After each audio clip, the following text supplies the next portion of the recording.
Hello Steelers, and welcome to this video in which I'm going to show you how I painted these 18mm Prussian Uhlans. These are from AB Miniatures. They're based in Australia, but I got them through Eureka Miniatures here in the UK. They're 18mm, but I'm using them as 15mm. These are mounted and based for sharp practice, so some of these are individually mounted and some are doubly mounted. In this video I'm going to take you through the steps I took just to get them to this stage. So let's get started. First things first is just to prime them. I primed them in white in this case, but you can do them in whatever colour you want. I just wanted brighter colours over the top. You can use a paintbrush with paint for this, or as I did, a spray rattle can of some cheap primer. And then it's time to start block colouring in various bits and pieces on the figure. In this case I'm using German Grey by Vallejo to do the black uniform, or black cloth at least, of the figure himself. So this is just block coloured in, as you can see. You don't have to be particularly neat here because you can quite easily go over the top of this with any of the other colours you'll be using later on anyway. But this is just a case of just getting these paints onto the figure quickly. We're not painting Golden Demon winners, we're painting figures for playing on the sable top that won't be seen, will be seen from about 3 feet away. So details and things, you know, you can kind of forego them a little bit. You can, especially in this stage, you can be a little bit brutal just getting the paint on. We're trying to paint quickly here. And sticking with the large block colours, the next big colour is the horse itself. So I'm using beige brown here, again by Vallejo. I'll put the links to all the paints used in the description below, so you'll be able to check them out. And I'm using beige brown here just to basically block paint the horse as well. Most of the horses that the Prussians were using were bay horses or chestnuts or even black horses as well. But as the 1815 campaign came into view, there was a huge loss of horses across Europe, so it was difficult for the units to actually get the right colour horses for their units, and a lot of the second and third line units would have probably had different colour horses. I wanted these as first line units, so this is why I've decided to go with them all being bay horses, and this is just an easy way to get around it. You could add any number of different colour horses as you want to your unit, just to break them up as well if you want. I didn't personally in this particular case.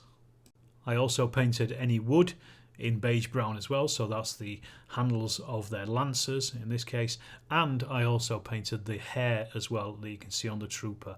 I haven't shown you this, but it was literally just a quick stripe across the back of the head just to give a look that he's got some hair underneath his hat there. And then I move on to the flesh, and for this I use tan yellow. In this case these guys are wearing gloves, so it's only really his face that you're painting here, so it's nice and quick. A quick stripe right across his face there and you're done. That's simple. So before I paint any black on the figure, I'll turn to red, because red is very difficult to paint over the top of black, but it's a lot easier to paint over the top of white. It's easier to paint black over the top of red as well. So I'm using this to paint the pennants. They are black and red, but I'm also using it as well to paint the trim of the tack on the horse, as you can see here. Again, you don't really have to be particularly neat at this stage. Just get it in the right area and just make sure that you can see it on the front and on the sides of the horse's trim itself. The reason for this is because we're going to neaten this up anyway once we get onto the black. I'll also paint his lapels as well in red, because that's part of his uniform. So this is where we come in with the black, and I will paint it right up to the very edge of the red there. You can see what I'm doing here. So I'm basically going over the top of the red just to try to cut it in. So you're not actually painting a tiny line of red over the top of black. You're painting a large area of black over the top of red and making those lines a lot smaller. Just by simplicity of doing it is a much easier way than going the other way around, especially because red has such a poor consistency. It's probably not consistent, I can't remember the actual word, but it basically becomes see-through over the top of black, so you can't actually see it. I'll also paint things like their boots and their gloves in this stage as well. And also using that black, I will paint the leather reins and harnesses and things that are on the horse as well. Just take your time over this. This is probably the longest stage in the whole painting, because you want to be as neat as you can. You can always go back and just cut in that beige brown again over the top of the black if you do make a slight mess here and there, or you just get it in the wrong place. Don't worry too much. Just try and be neat as you can first pass round, so you don't have to go back and do it again.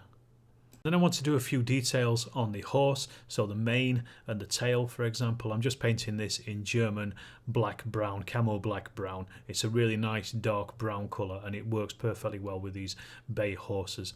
You could also add some markings onto the horses as well if you want with this, like on their nose and things, or on socks and that kind of stuff. But I've also used white as well in these things. But in this case I'm just painting the mane and the tail in this colour, and that's enough at this point. Next up is the scabbards, and I'm painting these in oily steel along with the lance point as well. That's another thing. So this is just another Vallejo paint. It's quite light, a little bit lighter than the gunmetal grey, and it works pretty well for their silvery equipment that they have for their swords, etc. And because the buttons are quite prominent on these figures, they're really well sculpted, I've actually added the buttons here in bronze as well. Just a quick dot on each one that you can see. Just to really just add a tiny little bit of detail to the figure as well. And these guys also have a little cloth bag, which looks to me kind of like a khaki colour. So I just painted this in a khaki buff kind of colour. That was enough. It's again just a tiny splash of colour on them.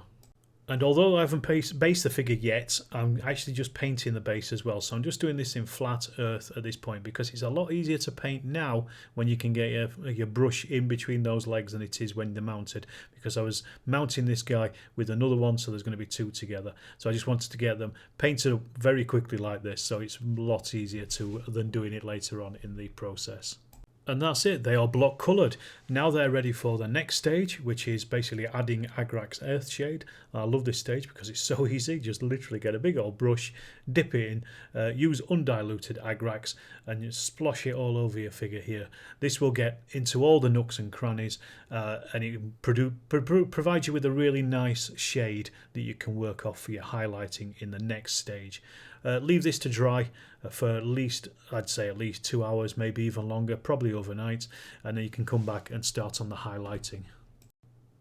And once the Agrax has dried, it is time just to start on that highlighting. And all I do is I take the base colour that I first used anyway on whatever I'm highlighting and just really paint over the top on some of the raised areas. So here, for example, I'm using the German grey, again, just to go over some of the uniform bits and pieces, the top of his legs, for example, the sides of his arms, the things that you would be in the light and would just catch that light, and also some of the creases as well in the uniforms, on the top of the hat and that kind of thing as well, as part of this work.